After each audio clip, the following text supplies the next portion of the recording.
Ils sont nombreux, celles et ceux qui posent leur regard sur Sarlat, la perle du Périgord noir. Romain Bondonneau a fait mieux. Il a sorti sa plume pour composer un abécédaire amoureux de la ville dans laquelle il est né et où il a grandi. Premier arrêt devant l'église Sainte-Marie, dont les immenses portes, conçues par Jean Nouvel, sont comme une passerelle entre le passé et l'avenir. C'est intéressant quand elle s'ouvre, c'est assez miraculeux.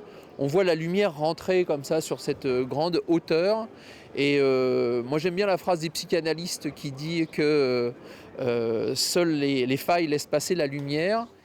Dans cette 12e publication de la collection Sédiments, Romain Bondonneau ne fait pas seulement un inventaire des richesses patrimoniales de Sarlat, comme ses graffitis révolutionnaires en forme de bonnet phrygien, il donne aussi de sa personne en faisant des propositions parfois iconoclastes, comme ici pour la lanterne des morts. Qu'on couvre le haut du cône, deux feuilles d'or, un peu comme les stupas en Birmanie ou peut-être même l'obélisque en bas des Champs-Élysées. Je pense que les monuments historiques seraient probablement pas du tout d'accord, mais en tous les cas, voilà, c'était une petite idée que je trouvais amusante et que je propose à la sagacité critique de mes concitoyens sarladais. Au fil des pages et des rues, le lecteur averti s'amusera de certaines allusions. Le professeur d'histoire au lycée près de Cordy a siégé 12 ans dans l'opposition au conseil municipal. Aussi, les coups de griffe au maire en place ne manquent pas.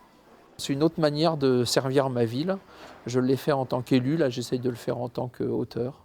Mais toujours avec cette idée que la beauté ça compte.